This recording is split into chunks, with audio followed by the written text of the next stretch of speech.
Hey guys, Travis here from Chordbuddy. Do you want to learn to play Keith Whitley's Don't Close Your Eyes? I had a request to do this, and we're going to do that right now. Hey guys, Travis here from Chordbuddy. I had a request from one of our customers that's learning to play with Chordbuddy to do Don't Close Your Eyes by the late, great Keith Whitley. What a singer, what a songwriter. Sadly, we lost him much too young. There's no telling what beautiful, wonderful songs he would have come out with had he lived. Anyway, I'm going to do this. I got to explain some things. This song actually uses more than the chords that Chordbuddy can do. It uses an A minor. And Chordbuddy doesn't make that. But we've got a workaround.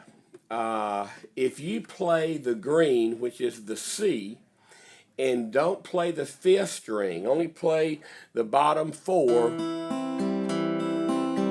that is basically an A minor 7.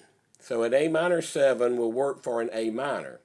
So if an A minor 7 will work for an A minor, playing the C tab and only playing the bottom four strings is a get around. It's a get by. It's not going to be perfect. Well, let me tell you, an A minor 7 is basically a C chord with an A in the bass. So if you're playing an A note in your root and play a C, it will sound like an A minor 7. So this is a get around, and it won't sound horrible, I guarantee you, and you'll be able to play this song. Also, in the first part for the verse, and I'm only going to do the verse and one chorus, although it's just the same after that. I'm going to be finger picking, so you can do this or not do it. It's just the way I'm going to do it.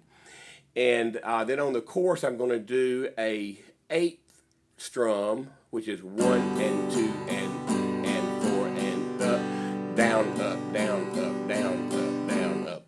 Okay?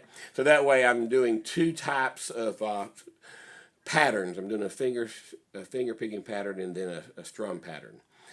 Also, I'm going to do a walk down. When it goes from the G to the yellow, the E minor, I'm going to do a walk down, and this is an advanced technique, so, and you can do it or not, just whatever level you're at. Okay, that chord in the middle, what I'm doing is I'm pressing the D, and I'm bringing my thumb, using my thumb there, and you're going to have to experiment doing this. It's going to take a little knack to do it. But I'm pressing the D, and then I'm coming over with my thumb and catching the top string in the 2nd fret. So there it is open. Now I'm catching it in the 2nd fret. And I'm using that to walk down. Now, if you don't want to do that, you can just play the D. And it'll sound just fine. So either technique, or you can skip the D and just hold the G for an extra chord, extra beat, rather, and then go to the E minor. Okay? I apologize. I've been sick. I had the worst sinus and cold. Sinus infection and cold I've had in years. It literally put me in bed for 3 days. So I'm doing better now. My voice is still not in great shape, but I'll croak through it. I don't claim to be a singer anyway, so we know that by now, right? So here we go.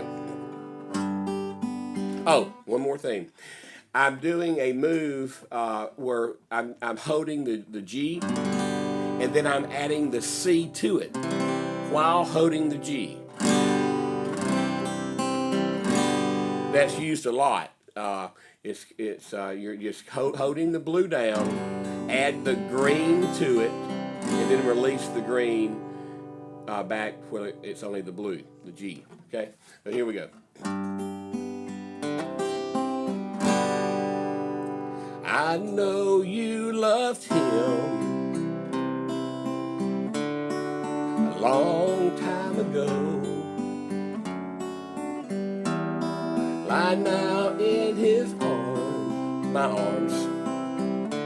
You still want him, I know. Here's that. But darling, this time, let your memory die. When you hold me tonight, don't close your eyes. Don't close your eyes, let it be me. Don't pretend it's him in some fantasy. Darling, just once, let yesterday go. You'll find more love than you've ever known when you hold me tonight. Don't close your eyes. And that's how to play Don't Close Your Eyes using the Chordbuddy and some advanced techniques there. We did the blue, hold the blue, which is the G, add green to it, and then release the green back to blue. We did a walk down where we went blue, red, bring your thumb over, catch the second fret, top string, and then the yellow. Now, after the walk down, and the walk down is what I'm calling the G to the thumb over to yellow, the song always goes to an A minor, which is playing the C and only the bottom four strings, which is the get around for that. You don't have, you can just play a regular C and it won't sound bad. So in most cases, some cases, most, it's according to the song. The C will work for an A minor. So I know some of you purists out there, if you're watching this, might argue with that, but for the street level players that we are at this point, it will work. And the point is to have fun with it and have the guitar in your hand and you're playing a lot more. So anyway, please give me a thumbs up here on our YouTube channel and comment below with any comments you have. My email, by the way, is Travis, it's right here, at chordbuddy.com. It's my pleasure to do these tutorials for you, so send me your comments on what you want me to do or what I can explain better about the Chordbuddy. Even if I can do tutorials without not using the Chordbuddy if you'd like, so that's cool too. Anyway, I'm Travis from Chordbuddy, and as always, you keep on picking.